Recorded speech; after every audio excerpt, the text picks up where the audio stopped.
यादों का सिलसिला।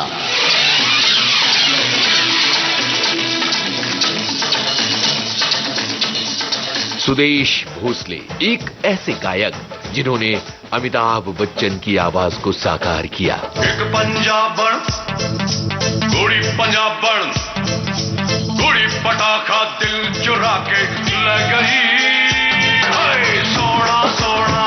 और जब उन्होंने रुपहले पर्दे के लिए गाने गाए तो यूं लगा जैसे अमिताभ खुद आए। चुम्मा चुम्मा दे दे। सुदेश भोसले यानी एक हंगामा।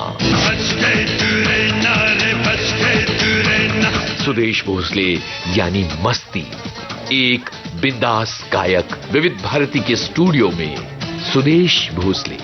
थोड़ी मस्ती थोड़ी यारी थोड़ा प्यार झनकार।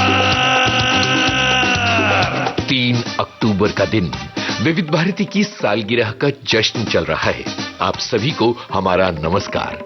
यादों का सिलसिला कार्यक्रम में ये है इनसे बातचीत का पहला भाग और ये बातचीत की है विधि जैन ने। नमस्कार, आप सुन रहे हैं विविध भारती राष्ट्रीय सेवा, देश की सुरीली धड़कन। मैं हूं आपकी रेडियो दोस्त विधि प्रवीण जैन। पुनः एक बार आप नमस्कार स्वीकार करें। आज बहुत खूबसूरत दिन है क्योंकि हमारे साथ है एक व्यक्तित्व जिनका नाम है श्री सुदेश भोसले जी। वैसे यहाँ केवल श्री लगाया है, सामान्यतः हम लगाते हैं अभिनेता हैं, गायक हैं, मिमिक्री आर्टिस्ट हैं, पेंटर हैं, बहुत सारे शब्द हैं, परफॉर्मर हैं। हम ये सारी चीजें अलग अलग व्यक्तित्व के साथ अलग अलग लगाते हैं, परंतु आज समझ नहीं आ रहा था कि उपमा क्या दी जाए, इसीलिए उपमा दी नहीं, सीधे श्री सुदेश भोसले जी से मैं काम चला रही हूँ और मैं बुला रही हूँ आज विविध भारती में आपके साथ ढेर सारी बातचीत, ढेर सारे अपने सुनहरे सपने और जो उन्होंने जिया है उस जीवन को आपके साथ साझा करने के लिए। तो चलते हैं, आज के इस कार्यक्रम की शुरुआत करते हैं। वैसे आज का यह कार्यक्रम मुझे ऐसा लगता है कि नवोदित कलाकार जो हैं उन सब के लिए बहुत फायदेमंद होने वाला है। तो बस हमारे रेडियो विविध भारती राष्ट्रीय सेवा, देश की सुरीली धड़कन के साथ बने रहिए और सुनते रहिए ये बेहतरीन कार्यक्रम। हमारे साथ हैं बेहतरीन कलाकार श्री सुदेश भोसले जी। सर, स्वागत है आपका बहुत बहुत सारा विविध भारती परिवार में। नमस्कार और बहुत बहुत धन्यवाद आपका। सर, बहुत सारी क्वालिटीज आप में हैं, बहुत सारी उपमाएं मैं आपको दे सकती हूं और उन्हीं उपमाओं पर आज की हम चर्चा करना चाहते हैं। लेकिन जब मेरे समक्ष एक खूबसूरत गायक हैं तो मैं चाहती हूं कि आज के कार्यक्रम की शुरुआत आपकी आवाज में गणपति बप्पा की स्तुति से ही आरंभ किया जाए तो बहुत खूबसूरत होगा। तो अगर कुछ पंक्तियां आप हमारे लिए गुनगुना दें। जी बिल्कुल। तो एक गाना मैंने गाया था अग्निपथ में, लक्ष्मीकांत जी प्यारेलाल जी के संगीत निर्देशन में, तो उसकी 2 लाइनें सुनाता हूँ। गणपति अपने गांव चले कैसे हमको चैन पड़े, अरे गणपति अपने गांव चले कैसे हमको चैन पड़े, जिसने जो मांगा उसने वो पाया, रास्ते पे हैं सब लोग खड़े, गणपति अपने गांव चले कैसे हमको चैन पड़े, मोरया रे बापा मोरया रे, मोरया रे बापा मोरया रे, मोरया रे बापा मोरया रे, मोरया रे बापा मोरया रे, गणपति बापा मोरया। संगीत बैकग्राउंड में नहीं है और आप गा रहे हैं। अगर मैं गलत नहीं हूं तो इतना सुरीला बैकग्राउंड में संगीत बजे बिना और इतनी ऊर्जा से भरा गाना, आह, मजा आ गया। शुरुआत है, गणपति बापा का नाम लिया, उसके बाद मैंने गाया तो आशीर्वाद मिल गया सबके लिए। जी बिल्कुल। आपके ऊपर तो वैसे गणपति बप्पा का और ईश्वर का आशीर्वाद बहुत रहा है। तो हमने मिलके गणपति बापा का स्वागत किया है जी। अब आरंभ किया जाए। जी बहुत धन्यवाद सर। पहली बात तो विविध भारती ने आपको इतनी प्यार से, इतनी मोहब्बत से बुलाया और सच्ची बात यह है कि आपका शेड्यूल, आपके इतने सारे कार्यक्रम होते हैं, रिकॉर्डिंग्स होती हैं और आप समय निकाल कर आए, उसके लिए विविध भारती आपके लिए हमेशा बहुत धन्यवाद कहता रहेगा। Most welcome. बट कैसा है ना, विविध भारती जब से होश संभाला है तब से विविध भारती इसको सुनते हैं और जिनके साथ बड़े हुए हैं उनको एक तो भूल नहीं सकते, और बच्चे कितने भी बड़े हो जाएं, गुरु जो है वो गुरु रहता है। क्या बात है। तो विविध भारती के लिए वो सम्मान, रिस्पेक्ट। और देखिए अभी तो अनेकों सैकड़ों हजारों चैनल्स हैं, टीवी चैनल्स हैं, लेकिन जब विविध भारती आते हैं तो वो नॉस्टैल्जिक मोमेंट होता है हमारे लिए। जी। मतलब जब कुछ नहीं था तब जिसने संभाला उसके लिए तो रिस्पेक्ट होगी, उसके लिए समय निकालना ही होगा। और जब मैं आया बाहर से तो मैंने देखा कि इतनी दूर ये बसा हुआ है स्टूडियो, उसके बावजूद भी जो बाहर फोटोग्राफ्स मैंने देखे तो मुझे शर्म आई। मैंने सोचा कि यार मैंने इतनी देर क्यों लगाई आप लोगों को हाँ बोलने में। ये आप सबका स्नेह होता है और कहते हैं कृतज्ञता हमेशा रहनी चाहिए और वो आपके अंदर भाव है। सो प्रार्थना करूंगी ईश्वर से ये बना रहे। अब मैं आती हूँ, बहुत सारे प्रश्न मेरे मन में हैं और जब जाना कि आप आ रहे हैं तो सोचा क्यों ना सारे प्रश्नों को उड़ेल दिया जाए। बिल्कुल। पहला प्रश्न ये है कि पिताजी हैं श्री एन.आर. भोसले साहब, पेंटर हैं और छोटे मोटे पेंटर नहीं हैं। मुगले आजम जैसी फिल्मों के होर्डिंग्स बनाते हैं और उनकी होर्डिंग बने बिना फिल्म चल नहीं सकती। माँ हैं श्रीमती सुमनताई भोसले साहब, खूबसूरत गाती हैं। माँ तो माँ, नानी और अच्छा गाती हैं। अगर इन्हें किसी कार्यक्रम में बिठाया जाए तो शास्त्रीय गायकों की अग्रिम पंक्ति में ये विराजमान होती हैं। और इस सब के साथ कितना कुछ आपने देखा होगा फिल्म जगत के बारे में और इस फिल्मी दुनिया में, उसमें स्थान बनाने के लिए क्या इन सब ने आपको सपोर्ट किया, धक्का दिया, भेजा गया या आप खुद से वहां चले गए? एक्चुअली बड़ा विचित्र तो नहीं कहूंगा, लेकिन बहुत एक्साइटिंग जो मेरा सफर रहा है जी। क्योंकि जैसे आपने माता का नाम लिया, मम्मी का सुमन भोसले और दुर्गाबाई शिरोडकर, वो आगरा घराने की बहुत प्रसिद्ध गायिका थी। अजमत हुसैन खान साहब की शिष्या थी।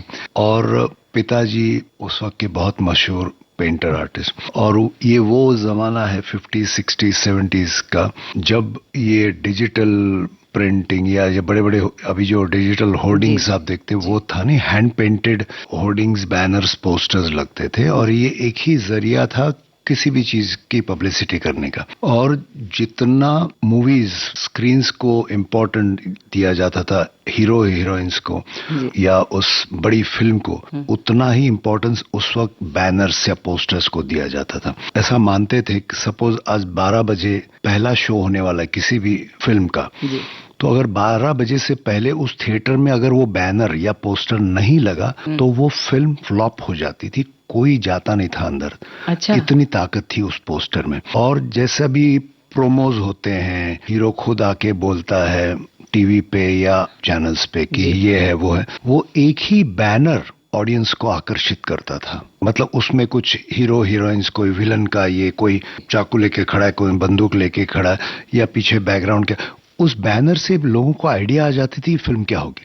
मतलब सोचिए वो आर्टिस्ट कितने बड़े होंगे और उस पोस्टर में कितनी ताकत होगी। और कोई प्रिंट नहीं। सपोज मुझे याद है अगर 35 थिएटरों में फिल्म रिलीज हो रही तो उतने बैनर्स बनाने पड़ते थे। तो 35 के 35 अलग अलग बनाए जाएंगे? बिल्कुल। और सब एक से होंगे? हाँ, एक से होंगे या डिफरेंट होंगे, लेकिन फिर उस बैनर को हैंड कार्ड जिसको ना हाथ ठिला के हम लोग हाथ गाड़ी बोलते हैं, उसके ऊपर बिछा के फिर वो स्पेशल लड़के होते थे। अच्छा। सिर्फ वही वो काम कर सकते थे। फिर थिएटर पे चढ़ के उनको बांधना प्रॉपर। और फिल्म के रिलीज होने से 2 महीने पहले से पब्लिसिटी शुरू होती थी। कहाँ? ये हाईवेज, जुहू बीच, जो मेन सेंटर्स है, मुंबई गुजरात का बॉर्डर या पूरे महाराष्ट्र का, तो वो एक 2 महीने से जैसे होता ना अवेयरनेस, प्रमोशन, वो होता था। और नॉर्मली एक आम लोगों की ये भावना है कि आर्टिस्ट, पेंटर मतलब क्या, एसी स्टूडियो में बैठे होंगे, मस्त बना रहे हैं, और जब मूड बना तब बनाया, फिर 2 दिन बाद फिर बना, 6 महीने एक पेंटिंग बन रही। ऐसा नहीं था। बड़ा स्टूडियो होता, स्टूडियो मतलब गराज टाइप। उसकी हाइट होती थी 20-25 फीट और उसमें बैनर्स होते थे 10 by 20 फीट के। 10 by 20 फीट। बहुत बड़ा हो गया ये तो बड़ा हो गया। अब कभी कभी 20 by 40 के बनते थे। तो ये 4 बैनर्स पेंट करने पड़ते थे। उसमें राजेश खन्ना की एक आंख इस बैनर में है तो दूसरी आंख उस चौथे बैनर में है। अच्छा, फोटोग्राफ कितना उसकी साइज? बस 1 इंच। हाँ, तब तो बहुत छोटे फोटो बनते थे। इतना या 2 इंच। उसमें 30 फीट का राजेश खन्ना बनता था।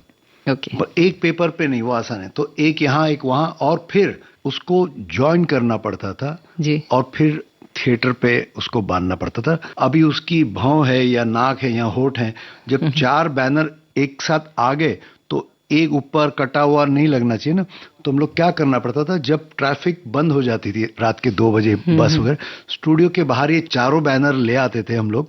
अच्छा। उसको रास्ते पे बिछाते थे, फिर वो जो फ्रेम का जो लकड़ा उस पे चलते चलते जाके वो चारों ज्वाइन करते थे, पेंटिंग से मैच करते थे। ये बहुत मेहनत का काम था। और पिताजी से मैं कहा मुगले आजम, झनक झनक पायल बाजे, दोस्ती, मतलब वी शांताराम जी के सारे, दादा कोणके की सारी फिल्में, राजश्री प्रोडक्शंस की सारी फिल्में, बी नागी रेड्डी, जे ओम प्रकाश जो राकेश रोशन जी के ससुर हैं, मतलब ऐसी अनगिनत।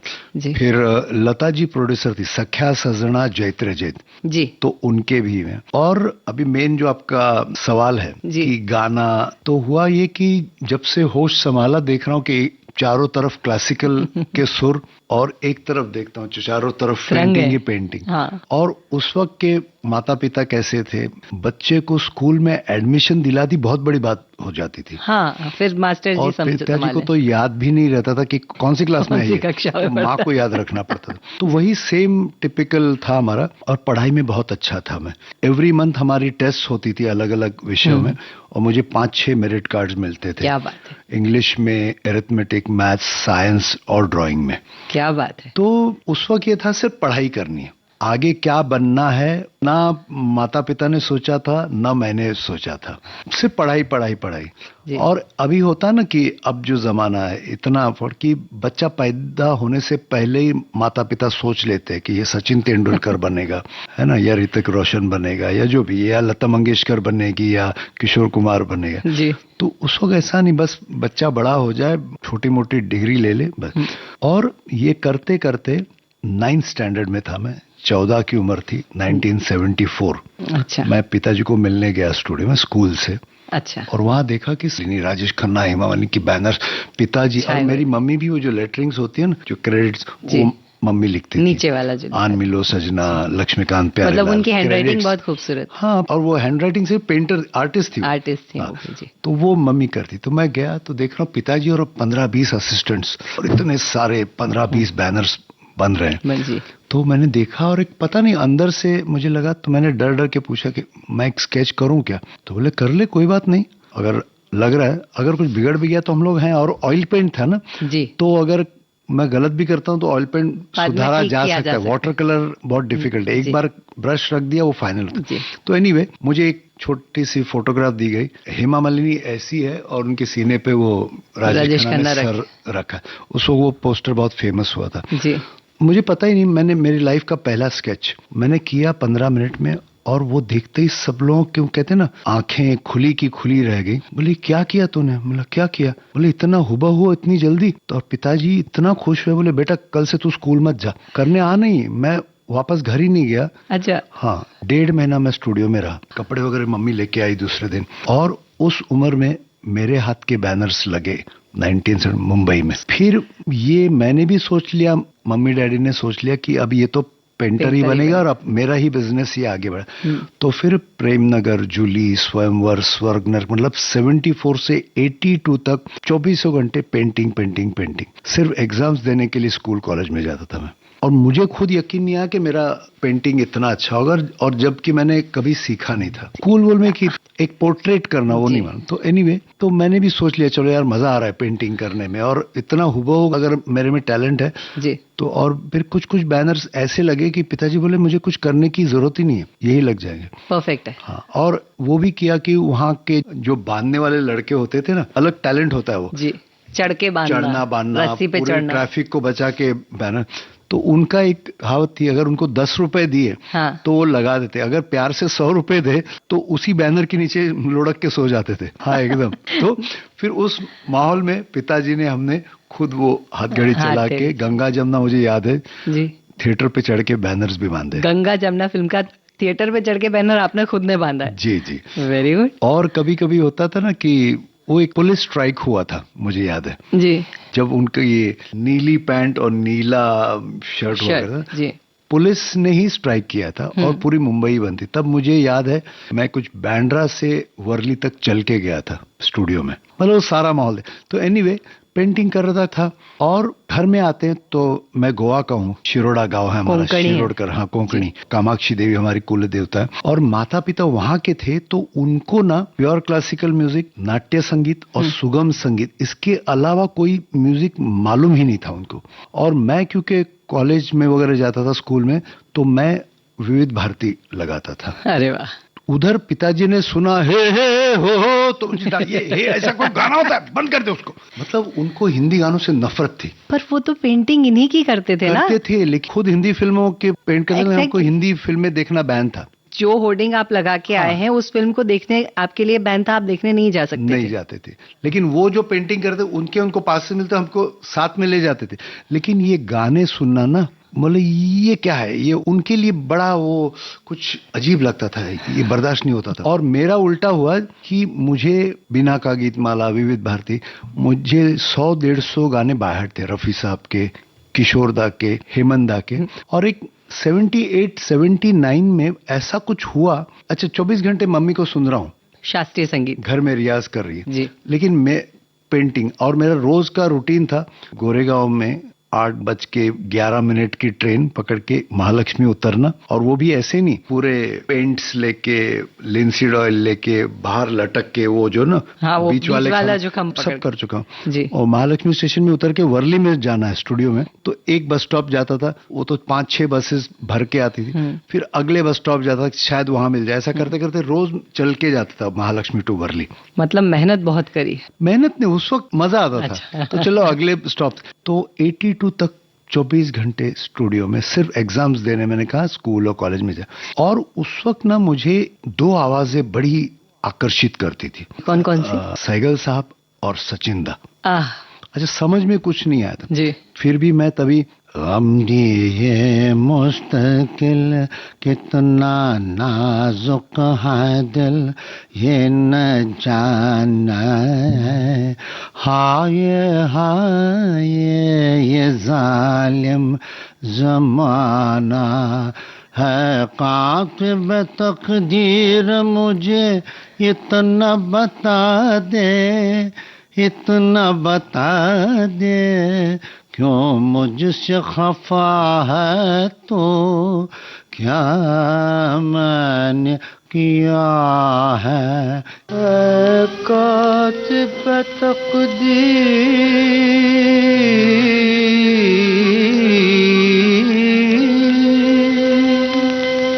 मुझे इतना बता दे,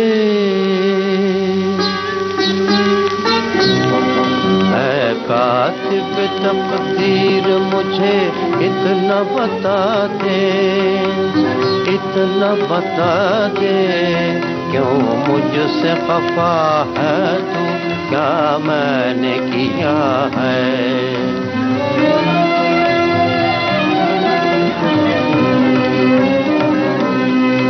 औरों को खुशी, मुझको फकत दर्द और रंज गम, दुनिया को हंसी और मुझे रोना दिया है, क्या मैंने किया है, क्या मैंने किया है, क्यों मुझसे खफा है तू, क्या मैंने किया है।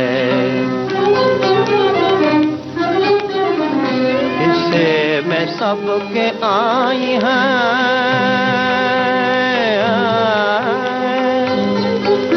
इससे मैं सबके आई हैं रंगीन बहारें, बदबख्तियाँ लेकिन मुझे शीशे में उतारे, पीते हैं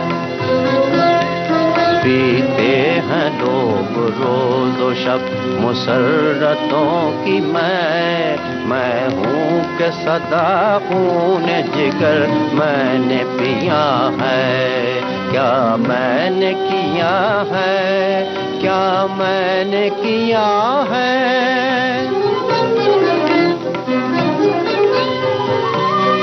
था जिनके दम कदम से ये आबाद आशियाँ, वो चहचहाती वो चहचहाती बुलबुल जाने कहीं कहाँ, जुगनू की चमक है न सितारों की रोशनी, इस धूप अंधेरे में है मेरी जान पर बनी। क्या थी क्या थी क्या थी खता के जिसकी सजा तूने मुझको दी, क्या था गुनाह के जिसका बदला मुझसे लिया है, क्या मैंने किया है, क्यों मुझसे खफा है तू, क्या मैंने किया है। और एक दूसरी आवाज थी, सुन मेरे बंधु रे, सुन मेरे मितवा, सुन मेरे साथी रे।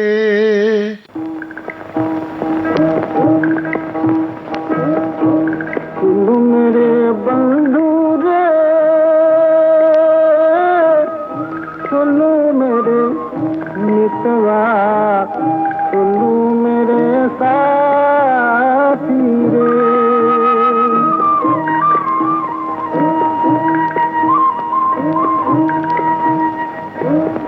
होता तो पीपल में होती अमर लता तेरी, होता तो पीपल में होती अमर लता तेरी, तेरे गले माला बनके बड़ी मुस्कुराती रे, सुनू मेरे साथी रे। सुन मेरे बंधु रे, सुनो मेरे मितवा, सुनो मेरे साथी रे।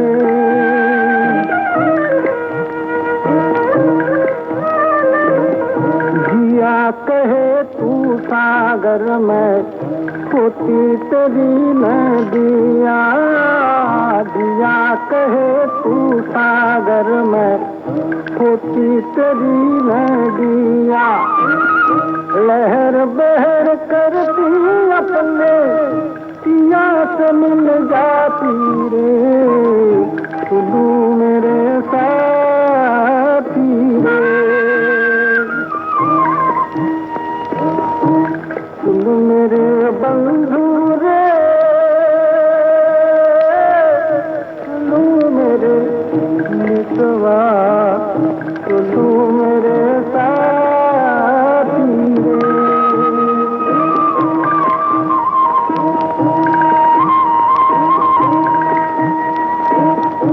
सुनो मेरे बंधु रे,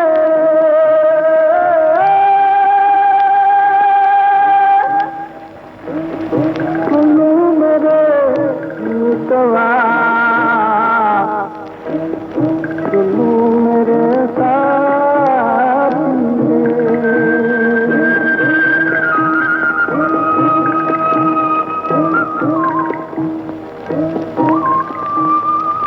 ऐसा एक सेकंड के लिए लगा कि सचिन देव वर्मन जी का एक कोई रियाज करते समय का गाना यहाँ पे रिकॉर्ड करके बजा दिया हो, सेम था। उम्र ऐसी थी ना कि देखो बच्चे ना कभी डरते नहीं। हाँ, जैसे ना मैं भी बेशर्मियों की तरह चिल्ला चिल्ला के गाता था और सुर लगे नहीं लगे फिक्र नहीं होती थी।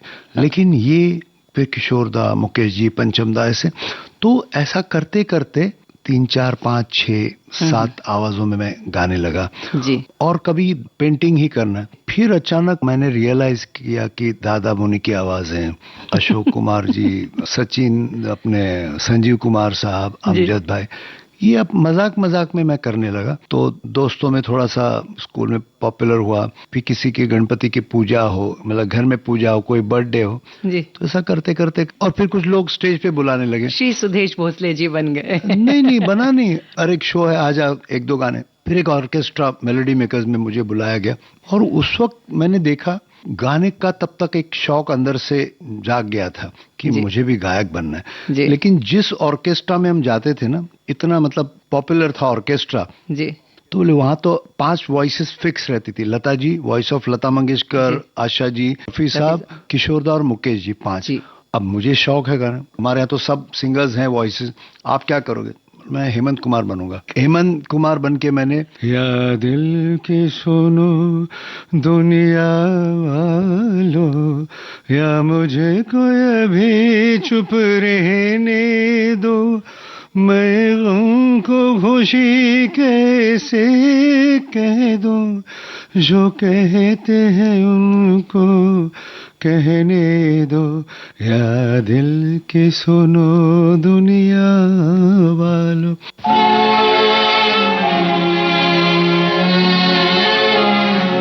या दिल की सुनो दुनिया वालों, या मुझको अभी चुप रहने दो, मैं गम को खुशी कैसे कह दूं, जो कहते हैं उनको कहने दो, या दिल की सुनो दुनिया वालों, या मुझको अभी चुप रहने दो, मैं गम को खुशी कैसे कह दूं, जो कहते हैं उनको कहने दो, या दिल की सुनो दुनिया वालों।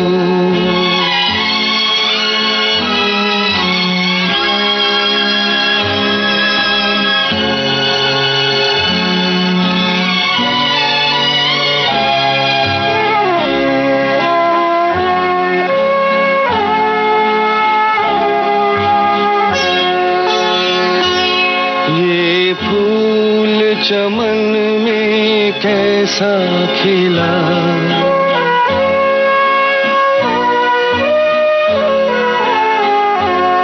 ये फूल चमन में कैसा खिला, माली की नजर में प्यार नहीं, हंसते हुए क्या क्या देख लिया, अब बहते हैं आंसू बहने दो, या दिल की सुनो दुनिया वालों।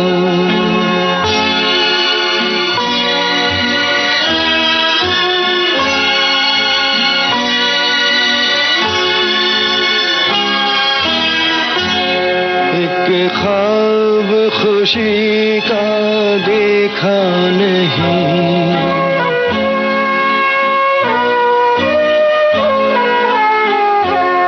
एक ख्वाब खुशी का देखा नहीं, देखा जो कभी तो भूल गए, मांगा हुआ तुम कुछ दे न सके, जो तुमने दिया वो सहने दो, या दिल की सुनो दुनिया वालों।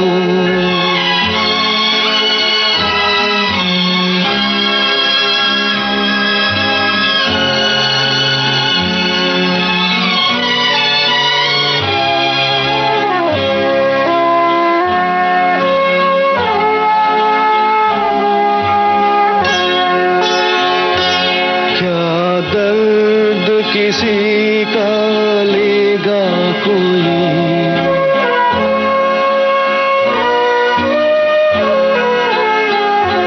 क्या दर्द किसी का लेगा कोई, इतना तो किसी में दर्द नहीं, बहते हुए आंसू और बहे, अब ऐसी तसल्ली रहने दो, या दिल की सुनो दुनिया वालों,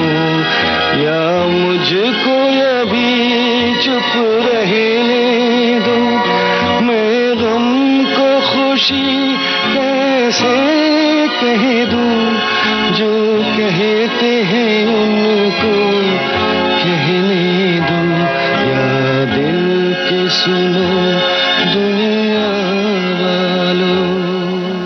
सर, इसमें जो गम शब्द का प्रयोग वो जिस तरह से हेमंत करते हैं बिल्कुल वैसा ही आपने किया है, कोई अंतर नहीं। तो हेमंत कुमार, तो जिस दिन किशोर कुमार एब्सेंट हो तो मैं किशोर कुमार बन जाता था। अच्छा, बोले आज तो हेमंत कुमार भी है, फिर मैं मतलब जैसे पंचमदा बन गया, कभी आर.डी. बर्मन, कभी एस.डी. बर्मन, भूपेंद्र जी, अलग अलग करते करते ऐसे करते करते लोगों को लगा यार ये है एक बंदा बहुत कुछ करता। और उस वक्त कुछ लोगों को मैंने सुना, संजीव कुमार, दादा मुनि, ओम प्रकाश, दिलीप साहब उस वक्त के जी। और अचानक मैंने ना मेरे गले से जितने पॉपुलर आर्टिस्ट थे ना, ये फेमस जो दिलीप साहब उस समय के बहुत ज्यादा जो सुपरस्टार जी, अचानक लोगों ने पहली बार सुना अमिताभ बच्चन ऑन स्टेज। हाँ, मैं वहां आने वाली कभी किसी ने एक्सपेक्ट नहीं किया कि अमिताभ बच्चन की कोई नकल कर सकता है। उसी के साथ तो लोग अट्रैक्ट हुए, यार ये अमिताभ बच्चन की कोई नकल कर रहा है। फिर मैंने कुछ ऐड किए रेयर वॉइसेस, सुनील दत्त साहब, विनोद खन्ना, संजीव कुमार, अनुपम खेर, शक्ति कपूर, असरानी, ये कुछ अलग ये होता ना कि लोगों को यार अच्छा लगता है ये, तो फिर वहां मुझे छोटे छोटे प्रोग्राम्स मिलने लगे। ऐसा करते करते 82 में मेलोडी मेकर्स वालों ने मुझे कहीं देखा कि आप हमारे साथ शोज करोगे। और वो वक्त था जब ये ना हैंड पेंटेड नेचुरल पेंटिंग का दौर खत्म होने लगा और डिजिटल वाले मामले आए सारे। सर, एक प्रश्न मेरे मन में कौंध रहा है। मम्मी शास्त्रीय गायिका है जी, तो क्या आप उनके पास बैठ के सीख रहे थे? मैं रियाज जब करता था ना, सोचा नहीं था कि सिंगर बनना है, तो वो बराबर सुनती, सुदेश थोड़ा सा ठीक कर लो ऐसे, अच्छा बिठा देती, लेकिन सिंगर बनाने के लिए नहीं, ऐसे सिखाने के लिए आप सीख रहे थे जी। लेकिन मैंने भी और घर में सबने लगा ये आगे जाके पेंटर बनेगा, क्योंकि मैं बैठे बैठे ऐसे स्केचेस 77-78 के मेरे बने हुए स्केचेस जी, तो मुझे यकीन नहीं होता उस वक्त कैसे बना है। और सबसे बड़ी बात, मैंने ये सब पेंटिंग वगैरह छोड़ने के बाद भी कुछ साल पहले जे स्कूल ऑफ आर्ट के 150 साल पूरे हुए, तो मेरी 2 सिस्टर्स वहाँ डिप्लोमा किया उन्होंने, तो उसमें मुझे एज ए गेस्ट बुलाया और शशि कपूर साहब वहाँ as a guest and as a model आए थे। अरे वाह, मतलब जे स्कूल ऑफ आर्ट को जब 150 साल पूरे। मेरी फोटोज भी हैं कि शशि कपूर 20-25 फीट दूर बैठे और जे के जितने टॉप के पेंटर्स हैं वो अमोल पालेकर जी, वो भी जे के स्टूडेंट थे और मैं स्केच किया था और सबसे पहले मैंने किया था और सिर्फ मुझे शशि साहब ने ऑटोग्राफ दिया। क्या बात है। तो ये हुआ कि 80s में ना धीरे धीरे ये बैनर्स के डिजिटल हो गए और फिर मेरा कहते ना कि मैं हमेशा बोलता कि मेरा ब्रश दूर होता चला गया और माइक पास आता गया और घर में वही मामला था। फिर हमारे कुछ रिलेटिव्स पड़ोसी ने बोले आपको पता है आपका बेटा क्या करता है? बोले नहीं, वो तो बिल्कुल आंख उठा कर देखता भी नहीं मुझे। अच्छा, बाबा को अभी तक पता नहीं? कुछ नहीं मालूम, उनको पसंद भी नहीं था। वो मैं सबसे शर्मीला, एकदम चुपचाप डरा हुआ बच्चा। सब उनके फ्रेंड ने कहा, हमारे जो कॉलोनी वाले, अरे जरा जाके देखो तो सही। तो एक दिन चुपचाप आए Dinanath Mangeshkar auditorium, mummy papa बैठ गए अंधेरे में और जब देखा ऑर्केस्ट्रा पहली बार और जब मैं आ रहा हूँ तो लोग तालियां बजा रहे, सीटियां, बोले अरे ये कब हुआ? फिर परिवर्तन कैसे होता है, लोगों का मेरी तरफ प्यार या वंस मोर ये देखते हुए उनको धीरे धीरे किशोर कुमार भी अच्छे लगने लगे, उनको हिंदी फिल्में, हिंदी गीत और मेरे हर शो में आने लगे। फिर अरे मुझे लगा था पहली बार देखने के बाद आपको घर ले जाकर जो पुराने पिताजी लोग प्रसाद वगैरह नहीं मिला, उनको अच्छा लगने लगा। अच्छा। अरे यार ये, और उनको मुकेश जी के कुछ गाने पसंद, चंदन साहब वगैरह थोड़े। अच्छा पेंटिंग बेटा सुना दे, मतलब वो कि मेरा बच्चा कर रहा तो अच्छा ही होगा। तो एनीवे ये 82 से एक नया सफर शुरू हुआ और कहते ना कि पहला ही जो मैंने टूर किया जी, वो पूरा 10 दिन का, अमरावती, अकोला, नागपुर, वर्धा वगैरह। और मैं कहता हूँ वो दिन है और आज का दिन है जो पैरों में जो भिंगरी चक्री लगी ना, उनके लिए रुकी नहीं। सर, आपने बहुत सारे लोगों की आवाज में बहुत सारे नगमे गाए हैं जी, पर कुछ गीत हैं जो आपने अपनी खुद की आवाज में भी गाए हैं जी। अगर एक कोई गीत आप गुनगुना दें जिसे हम हमारे श्रोताओं को, हमारे 2-3 गाने हैं जी जो अच्छे हुए, जैसे हो लाल दुपट्टे वाली तेरा नाम तो बता, ओ काले कुर्ते वाली तेरा नाम तो बता। दूसरा किंग अंकल में मैंने गाना गाया था, फैनी ने मुझे बुलाया मैं चला आया, जब वो शर्मा के हंसी तो नशा छाया। ये आशा जी के साथ डुएट था जी। ला ला ला ला ला ला ला ला ला।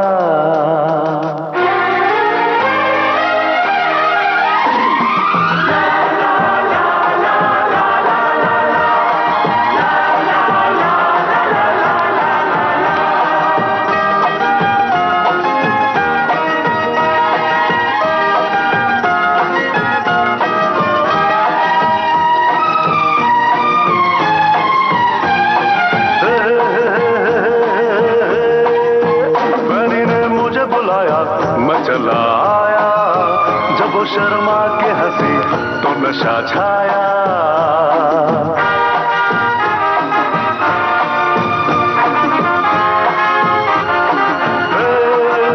फनी ने मुझे बुलाया मैं चला आया जब वो शर्मा के हंसी तो नशा छाया।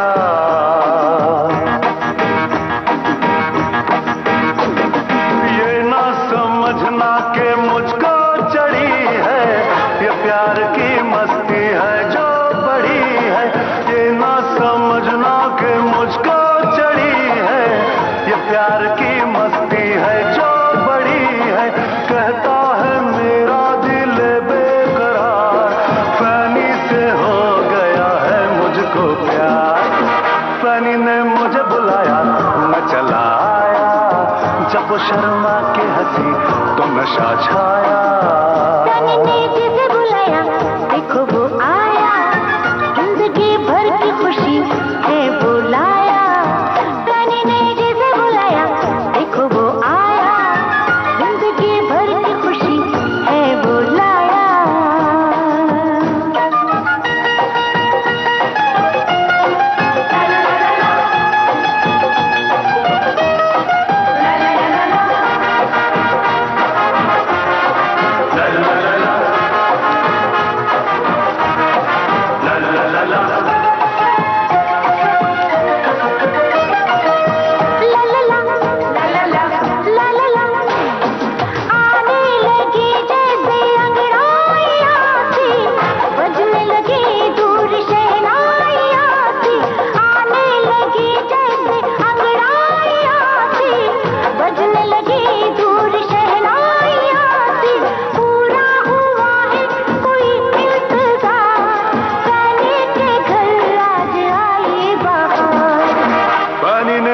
बुलाया मैं चला आया जब वो शर्मा के हंसी तो नशा छाया।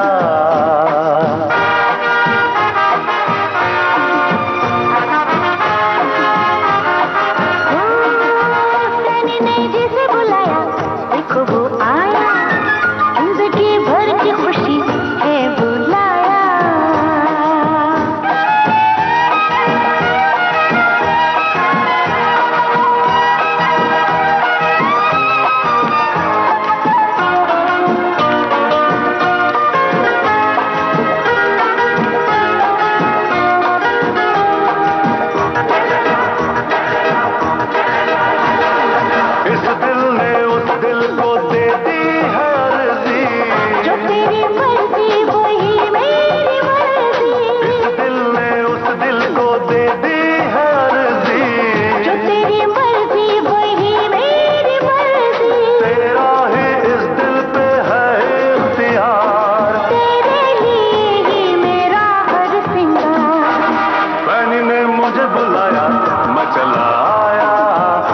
शर्मा के हंसी तो नशा छाया।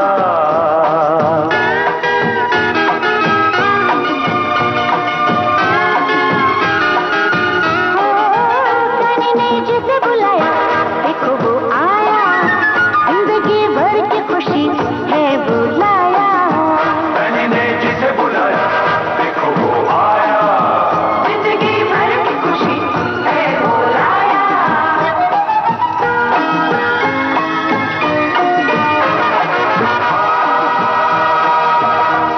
उसके बाद एक गुनहगार फिल्म आई थी अतुल अग्निहोत्री और मिठुन दा के जी। तो उसमें गाना था रेन इज फॉलिंग छमा छम छम, हर लड़की ने आंख मारी गिर गए हम तन तना तन तनन तनन, ऐसे कई गाने। उसके बाद जब मैं गाने लगा ना तो ऐसा हुआ कि जो भी म्यूजिक डायरेक्टर होता उनको लगता था यार सुदेश आया कुछ कलाकारी करते हैं। हाँ। तो फिर मुझे तिरंगा का गाना गवाया गया नाना पाटेकर और राजकुमार ने। पीले पीले, ये मोहम्मद अजीज की आवाज है। पीले पीले ओ मोरे राजा, पीले पीले ओ मोरे जानी। उसी तरह सौदागर में गाना है जी, दिलीप साहब और राजकुमार जी का। इमली का बूटा, बेरी का पेड़, इमली खट्टी मीठे बेर, इस जंगल में हम दो शेर, चल घर जल्दी हो गई देर। हे राजू चल बिरू, हे राजू चल बिरू। तिनक तिनक तिनतारा, तिनक तिनक रे, बुम तिनक तिनक तिनतारा, तिनक तिनक रे। बुम।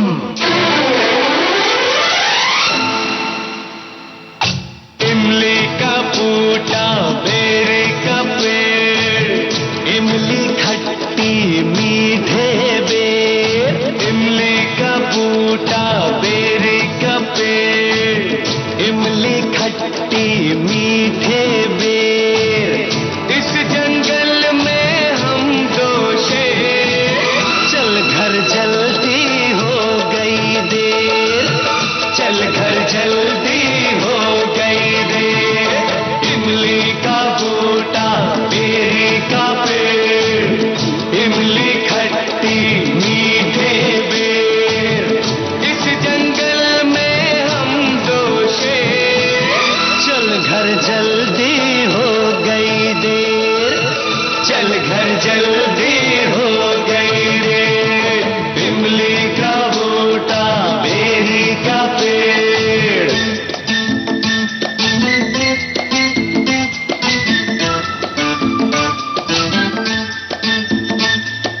ला ला ला ला ला ला ला ला ला ला ला ला ला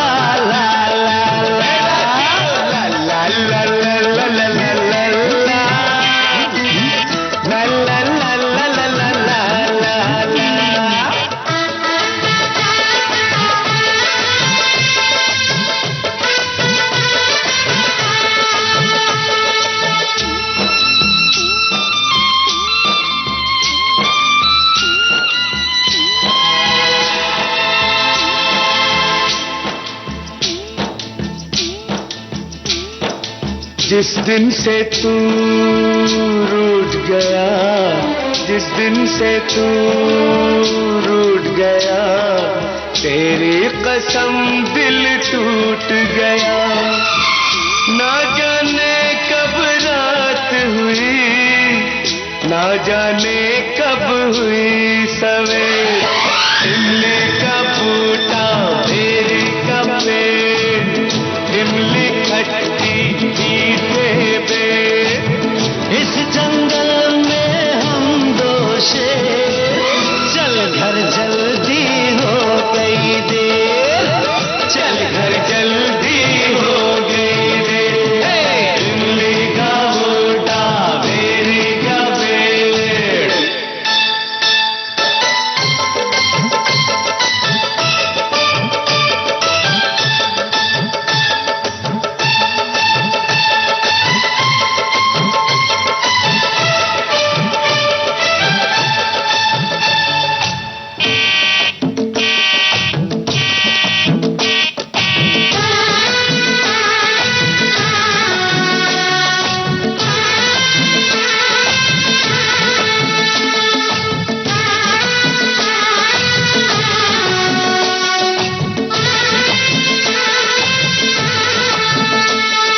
रौनक प्यार के नाम की है, ये दौलत किस काम की है।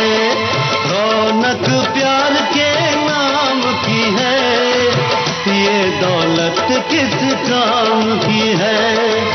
तेरे बिन हीरे मोती लगते हैं मिट्टी के ढेर।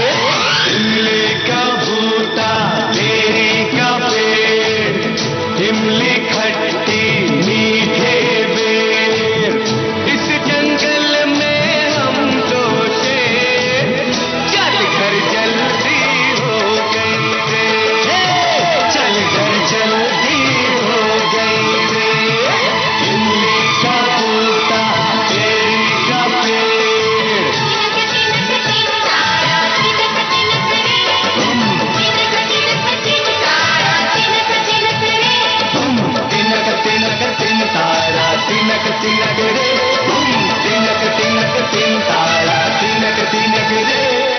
सर एक व्यक्ति को आवाज निकालना, चलिए मैंने मान लिया कि एक बार एक आवाज पकड़ी और पूरा गीत गा लिया एक आवाज में, एक समय पे आप दो लोगों को गा रहे हैं और लाइव गा रहे हैं, मेरे सामने गा रहे हैं। जी, अद्भुत कला है, माँ सरस्वती ने आपको बहुत नवाजा है। जी धन्यवाद। और ऐसा हुआ ना कि मुझे ना जो कभी पॉसिबल किसी ने सोचा तो नहीं था ना कि चलो थोड़ा बोलते ना, थोड़ा किशोरदा जैसा गाइए, थोड़ा रफी साहब, जब मुकेश जी थे तो मुझे ये कहा राजकुमार जी हैं, राजकुमार की आवाज में गाइए। कुमार जी ने खुद गाना नहीं गाया, नहीं तू कर सकता है, समझ, बड़े बड़े लक्ष्मीकांत प्यारेलाल जी, बप्पी दा, कल्याण जी, आनंद जी, पंचम दा। फिर एक गाना आया था कुछ साल पहले, अरेबिक सॉन्ग,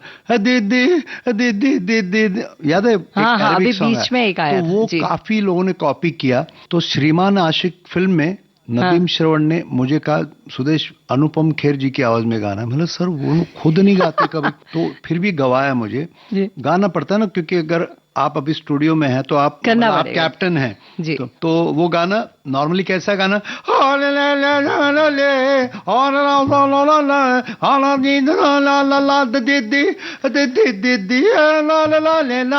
ये ओरिजिनल गाना था। तो लड़कियों से ना मिलो तुम, आ लड़की तो है बलाए, सुबह शाम मकतरों को तुम लड़की, आ लड़की लड़की ए इनकी बेवफा, लड़कियों से ना मिलो तुम, लड़कियां तो है बलाए, लड़कियों से ना मिलो तुम, लड़कियां तो है बलाए, सुबह शाम मत करो तुम लड़की लड़की लड़की ए इनकी बेवफा अदाए आ। और एक बार ऐसे हुआ, एक फिल्म में अनुपम खेर जी ने कुछ कॉमेडी गाना गा लिया शूटिंग में जी। और उसके बाद नरेश शर्मा जो बहुत बड़े म्यूजिक डायरेक्टर मिठुन जी, उनके पिताजी जी, तो वो बैकग्राउंड म्यूजिक कर रहे थे। हाँ। और अनुपम खेर जी का कॉमेडी रोल है जी, और उसमें उन्होंने कुछ गाया था, मैं मिलने आया, ऐसा सिचुएशन के हिसाब से। लेकिन जब बैकग्राउंड म्यूजिक हुआ तो उनको बुलाया गया। हाँ। कि अरे आपकी वो 2 लाइन है आपने जो गाई थी शूटिंग में, उसको डब कर लीजिए। अनुपम खेर जी आए और म्यूजिक वो बीट पे हो गया था ना, तो उनको लिप सिंक करना थोड़ा सा मुश्किल हो गया जी। अगर लिप सिंक पकड़ते हैं तो वो बीट जा रही थी, बोले यार ये नहीं हो रहा। 2 दिन उन्होंने किया, फिर नरेश शर्मा बोले आप फिक्र मत कीजिए हम कर लेते। फिर मुझे बुलाया गया जी, बोले सुदेश जी आपको यकीन नहीं आएगा, पता नहीं कैसे 10 मिनट में डबिंग कर लिया। और कुछ एक्टर्स ऐसे भी हैं जिनको इतना मेरे से भरोसा है कि सुदेश मैं शूटिंग पे जा रहा हूँ 1 महीने के लिए, एक रील बच गई है जरा प्लीज कर देना। तो अच्छा ऐसे भी होता है। पूरी फिल्म उन्होंने डब कर दी है, कुछ एक रील बची है, वो आप उतना डब, और वो उनके पास समय नहीं है, वो सेंसर सुदेश तू कर ले।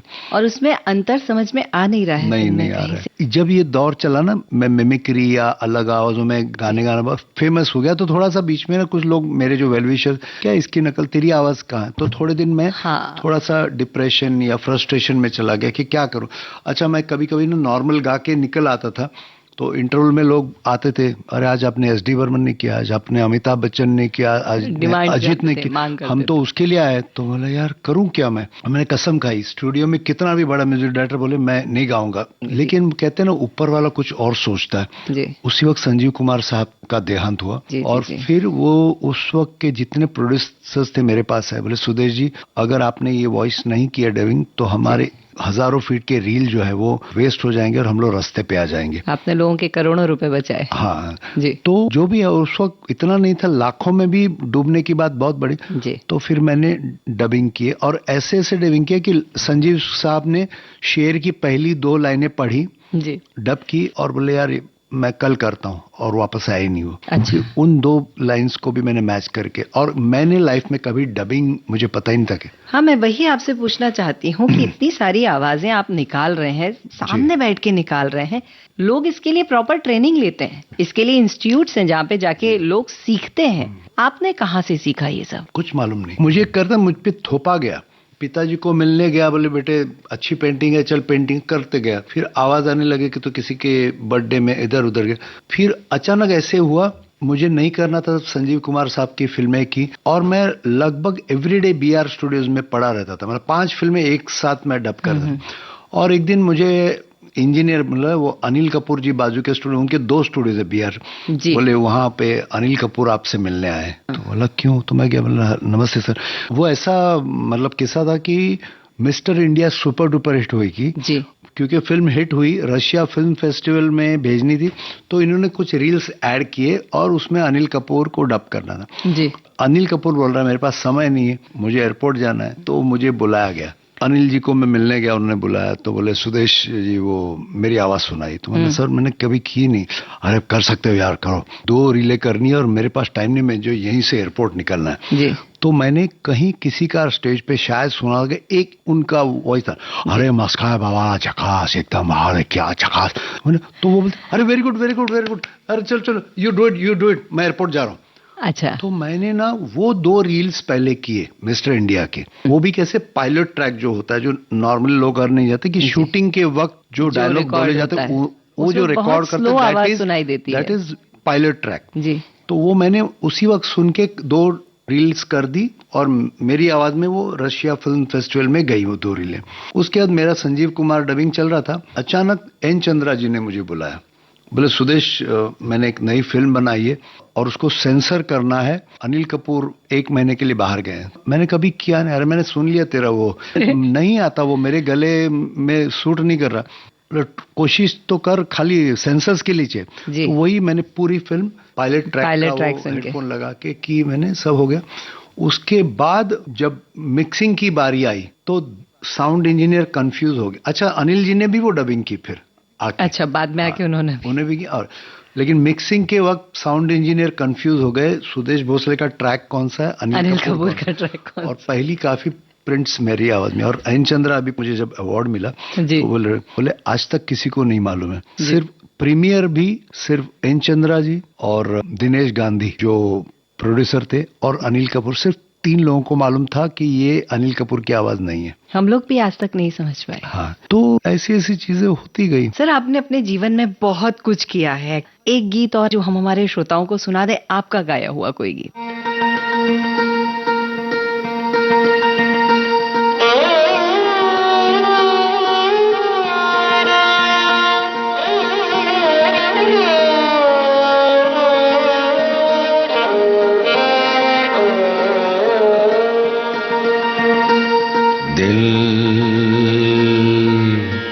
जलता है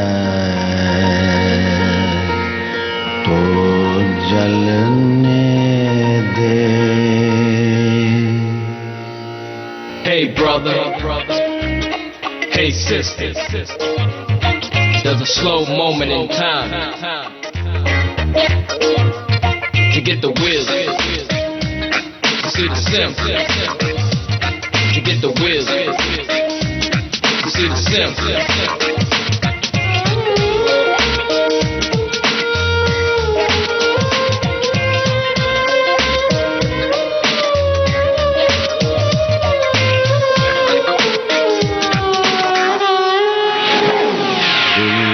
जलता है तो जलने दे, आंसू न बहा पर याद न कर, दिल जलता है तो जलने दे।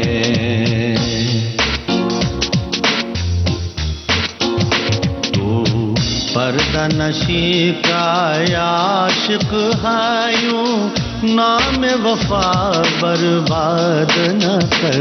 तू पर्दा नशी का आशिक है, यूं नाम वफा बर्बाद न कर, दिल जलता है तो जलने दे। Who'll be the brother sitting there with the curls in his hair? Who'll be the kid on the mix since 1986? Who'll be the brother sitting there with the curls in his hair? Who'll be the kid on the mix since 1986? Who'll be the man with the plan, doing all that he can?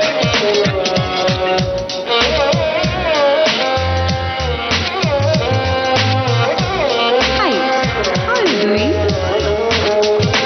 मासूम नजर के तीर चलाए, बिस्मिल को बिस्मिल और बना। मासूम नजर के तीर चला, बिस्मिल को बिस्मिल और बना। अब शर्म हया के पर्दे में यूं छुप छुप के बेदाग न कर। अब शर्म हया के पर्दे में यूं छुप छुप के बेदाग न कर। दिल जलता है तो जलने दे।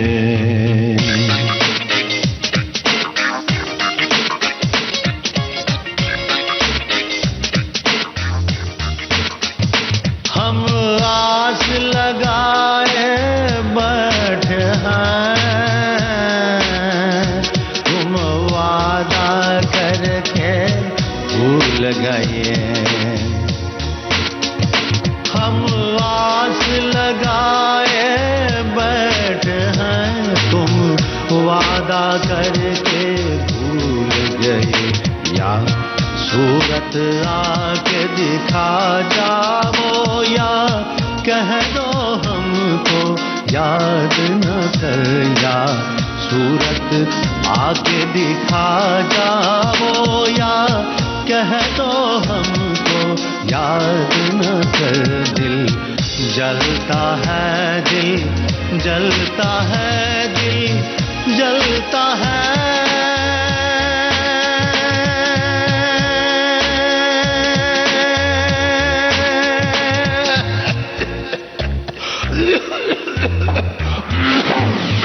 Hey brother, who be that brother sitting there? Hey sisters, With the curls in his hair. there's a slow moment Who in be the time. kid on the mix? Since 1986. Get the wisdom, Who be that brother sitting there? see the simple. With the curls in his hair. Get the wisdom, Who be the kid on the mix? see the simple. Since 1986. Who be the man with the plan? Doing all जाने माने पार्श्व गायक सुदेश भोसले से विधि जैन की बातचीत आपने सुनी। ये पहला भाग था। पानी ने मुझे बुलाया, मैं चला आया। यादों का सिलसिला कार्यक्रम में ये बातचीत अगले हफ्ते भी जारी रहेगी और आप सुनेंगे इस बातचीत का दूसरा भाग। चल घर जल्दी हो गई देर, चल घर जल्दी हो गई देर। इमली का बूटा मेरी का पेड़। आपको बता दें इस कार्यक्रम की रिकॉर्डिंग इंजीनियर भावना सिंदल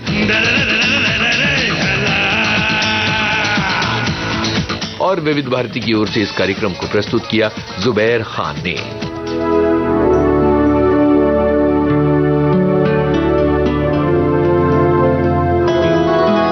यादों का सिलसिला